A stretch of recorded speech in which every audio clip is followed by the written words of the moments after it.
On the morning Riddle Creek finally went dry, Martha Bell was standing in the middle of it with a shovel, a milk pail turned upside down for a seat, and 31 cows bawling behind the barn.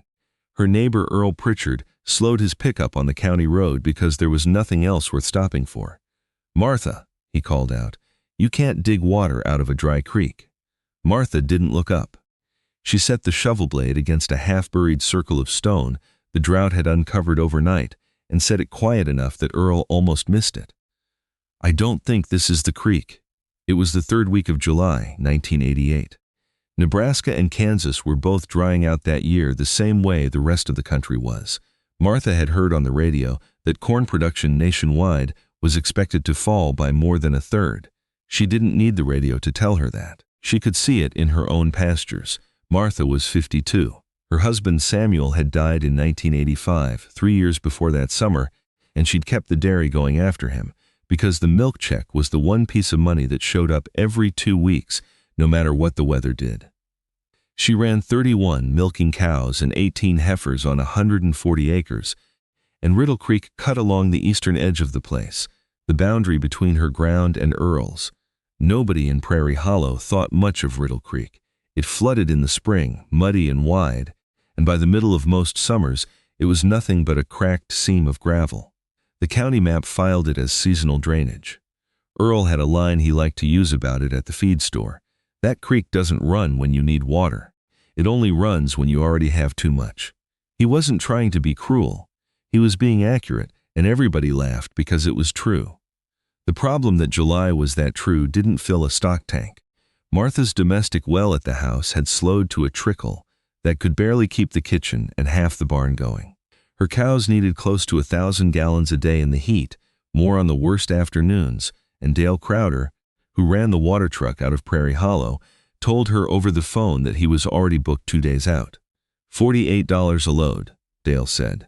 1,000 gallons a load. "I've got 14 farms ahead of you this week, Martha." Everybody's creek quit at the same time. She called the bank the same afternoon.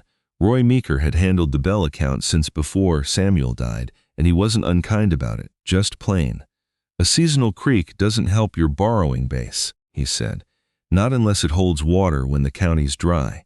Right now, on paper, you've got a domestic well that's failing, and 31 cows that need water it can't give them. I'd think hard about trimming the herd before you're forced to." Her daughter Clara said much the same thing that weekend, though it came out softer and it hurt more for that. Clara was 24, a nurse in town, and she drove out most Saturdays that summer to check on her mother. She found Martha at the kitchen table with a legal pad and a coffee gone cold. "Mom, sell 10 cows. Buy yourself some time before you have to sell 20. "That's what everybody does when they run out of water," Martha said. "I'm trying to find out if we really did." Clara didn't argue further. She'd said her piece the way she always did, and she left the rest to Martha, the way Martha had always left things to Samuel, and the way Samuel had always left things to the ground itself.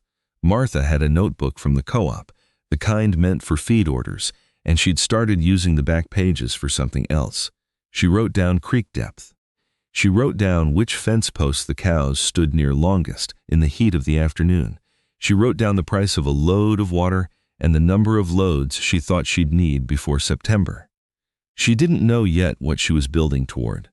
She only knew that a woman who wrote things down had something to look back at later, and a woman who didn't had nothing but memory, which goes soft in a drought same as everything else.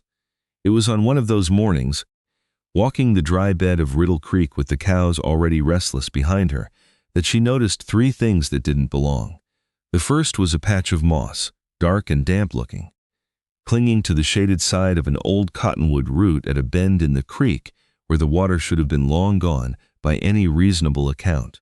The second was a stand of cattails at that same bend that hadn't gone the color of straw the way every other cattail in the county had. The third was the cows.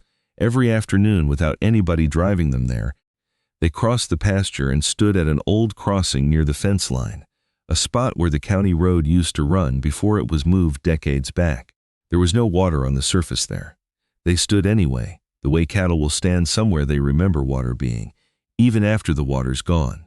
Martha didn't say anything about it to Earl or to Clara or to Roy Meeker. She went back the next morning with the fence probe rod she kept in the truck bed, the same rod Samuel had used to check post depth for 30 years. Outside the damp bend, the rod hit dry, packed gravel at 10 inches. She had to lean her whole weight on it. Inside the bend at the old crossing, the rod went down 22 inches before it stopped, and when she pulled it back up, the last few inches were dark with cold, wet mud. She stood there a while with the rod in her hand. That night, she went looking through the tin box Samuel had kept in the barn office, the one with the old receipts and the deed copies, and the things he'd never gotten around to throwing out. Near the bottom, folded small, was a note in his handwriting she'd never noticed before, or had noticed and never understood. If Riddle ever dries clear to the crossing, look for the ring. She read it twice. She had no idea what a ring meant on a creek bed, but she had learned enough from 30 years of marriage to a farmer to know that Samuel didn't write things down unless they mattered, and he didn't explain himself unless somebody asked while he was still alive to answer. The next day she drove into the county seat and found Henry Wills, 78 years old, retired from the surveyor's office, but still willing to pull an old plat map out of a drawer for anybody who asked politely. Henry recognized the name the moment she said it. "Bell Crossing," he said. "Your husband's people. That was a hand-dug well, put in for teamsters and cattle drives, way back before the road moved in 1936. There was a flood in 47 that changed the channel and buried the whole crossing under silt. Far as I know, nobody's touched it since." He found the map, a 1912 plat with a small circle marked Bell Crossing Well, hand-dug, teamster water, stone curb, sitting almost exactly where Martha's cows had been standing every afternoon that summer. She drove home with the map on the seat beside her and started digging the following morning. Word got around fast in a place the size of Prairie Hollow. By the end of the first week, men at the feed store had a line about it, the same way they'd had a line about the creek. "Martha's out there digging in a dry creek bed," somebody said. "Digging for what, Rain?" Earl drove by twice that week and didn't bother stopping either time, though he slowed down enough to shake his head through the windshield. Martha still had to buy feed, drought or not, and the feed store in Prairie Hollow was where the county did most of its talking. A man named Vernon Castell was leaning against the counter when she came in for mineral tubs, and he didn't wait for an invitation. "Heard you found yourself a rock pile out there, Martha," Vernon said. "County's going to want to know if you're planning on drilling a rock quarry instead of a dairy." A couple of the other men laughed, not unkindly, the way men laugh at something that costs them nothing. "It's not a rock pile," Martha said. "It's a well. It's a hole with wet dirt in it," Vernon said. "Same as half the ditches in this county after a rain. Doesn't make it a well." Martha paid for the tubs and didn't argue the point further. She'd learned that arguing with a man at a feed store counter never changed his mind, and it cost her time she didn't have to spend on convincing anybody of anything before she had the numbers to back it up. The digging itself was nothing like she'd pictured. The creek bed gravel had packed down hard as pavement in places, and the shovel bounced back at her more than once. The heat index stayed over 100 most afternoons. Her cow's milk production had already started slipping, a little more every few days, the way it does when animals are hot and thirsty, and there's nothing anybody can do about the thermometer. Clara came out on a Wednesday and found her mother red-faced and soaked through in the bottom of the creek bed. "Mom, this isn't worth a heat stroke. I'm not trying to find water for us," Martha said. "I'm trying to find out if we already had some and forgot." On the third day of digging, the shovel struck something that wasn't gravel. She cleared around it with her hands and found the edge of hand-laid limestone, fitted without mortar, curving in a shape that was unmistakably a ring, about 4 feet across. She didn't shout, she didn't run for the phone. She sat back on her heels at the edge of it for a long moment, the way a person sits, with something they'd half expected and half doubted at the same time. She found an old wrench in the truck bed and tied it to a length of baling twine, then lowered it down through the gap in the stones. It fell 9 feet before she felt it stop. When she pulled it back up, the last 6 inches of twine were cold and wet. She wrote it down that same evening, the way she'd written everything else that summer. July 22. Stone ring. Water at 9 feet. Not creek water. The county sanitarian came out a few days later at Martha's request and warned her, fairly, that anything sitting inside an old creek channel needed testing before it went anywhere near a household tap. Martha wasn't after drinking water for the house. She wanted it for the herd, and that changed what needed doing. Over the following 2 weeks, she cleared silt out of the shaft with a bucket and rope, working a little each morning before the heat got bad. She set temporary wood cribbing around the stone curb so it wouldn't collapse while she worked. She had the county run a water test, which came back clean enough for livestock use. She packed a gravel and sand filter layer at the base, picked up a used hand pump for $165, and ran $92 of half-inch polyline from the well to the nearest stock tank in the lower pasture. She fenced the well itself with woven wire so no calf would ever step through the curb by accident. Total cost for all of it came to just under $700. The first overnight recharge test came back at 70 gallons. Not much, enough to notice, not enough to matter yet. She kept clearing silt, and a week later found what looked like a lateral seam where water was moving in sideways through the gravel, not just pooling from below. Once she opened that up, the overnight recharge climbed to 210 gallons, and within another 10 days it settled around 620 gallons a day. Steady. It wasn't enough to run the whole herd without help. She knew that going in. But paired with rationing and a reduced hauling schedule, it was enough to change the math.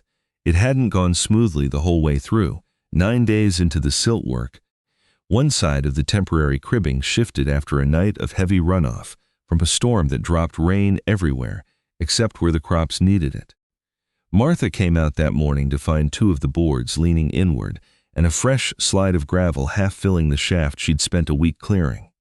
She lost 3 days rebuilding the cribbing heavier than before, bracing it with old fence posts. Samuel had left stacked behind the barn, and she spent another $40 on lumber she hadn't budgeted for. She wrote that down too, the way she wrote down everything else, because a woman keeping honest numbers doesn't leave out the part where the hole caved in. Clara heard about the cave-in before Martha got around to telling her, the way news traveled in Prairie Hollow, whether you wanted it to or not. See, Mom, this is what I mean. It's not safe and it's not working. It caved in because I didn't brace it heavy enough the first time, Martha said. That's not the well failing. That's me learning how to build a well. Clara didn't have an answer for that one, and she didn't bring up selling the herd again for the rest of that visit. August brought the worst of the drought. Water restrictions tightened across the county. Earl started hauling for his own herd for the first time in years he could remember, $48 a load, same as everybody. Milk production dropped across most of Prairie Hollow, not just on Martha's place. Martha's herd felt it too. Milk was down about 12% that month, but instead of a truck coming every single day, she needed one roughly every 5 or 6 days, the old well covering the rest. Earl drove past on one of the hottest afternoons of the month and saw the stock tank in the lower pasture slowly filling from the thin poly line running out of the fenced-off well. He stopped his truck this time. "That's not much water," he said. "It's enough water," Martha said. By the end of September, the worst of the drought had broken. Martha had kept all 31 milking cows and all 18 heifers through 42 days of water restriction without a single sale. Milk production recovered close to normal by early October. She figured she'd avoided somewhere between $2,400 and $3,600 in hauling costs she would otherwise have paid, on top of whatever she would have lost selling cows into a drought market at the bottom of the price cycle. When her operating note came up for its annual review that winter, Roy Meeker sent an appraiser out to walk the property, the same as he would for any renewal. She showed him the well, the fencing, the poly line, the water test results, and the recharge numbers she'd tracked in the notebook all summer. The new appraisal didn't call Riddle Creek a seasonal drainage with no reliable water. It listed the old crossing well as a documented secondary livestock water source. The note renewed that winter, without the conversation about the herd that Martha had been bracing for since July. Earl came by the following spring with a rolled-up county map under his arm, the kind Henry Wills kept filed away by the dozen. "Henry says there used to be a crossing on my west pasture too," he said. "Same era. Same kind of well, maybe." Martha looked at the map for a minute before she answered. "Then we should walk it before it rains." Clara stopped by that same week, off shift early for once. and found her mother and Earl bent over the rolled-out map on the tailgate of Earl's truck. She'd spent the whole drought certain her mother was chasing something that wasn't there, and she said as much, standing off to the side with her arms crossed. "I still don't understand how you knew," Clara said. "Dad never told you where it was." "Nobody told you." "Nobody had to tell me," Martha said. "The ground told me. I just had to be out there enough mornings to hear it." Clara didn't have a quick answer to that either. She looked out at the lower pasture, at the stock tank still catching its slow, steady line of water, and for the first time all summer she didn't say anything about selling cows. Nobody in Prairie Hollow ever apologized to Martha for laughing at her that July. There wasn't much reason they should have. The creek really had been dry most summers. The bank had been right that a seasonal drainage couldn't be counted on. An appraiser looking at that ground from the road, in a normal year, would have had no reason to think there was anything under the gravel worth walking out to find. The difference was that Martha had walked out anyway, before she knew for certain there was anything there, because a note in a dead man's handwriting and a strip of moss that wouldn't die told her it was worth the trouble of finding out. The creek had not failed her. It had finally gotten dry enough to tell the truth. If you're finding these useful, there's a subscribe button below. 1 decision a week, with the real numbers. Earl said it wasn't much water. Martha said it was enough. Would you have kept digging in a creek everybody told you was dead?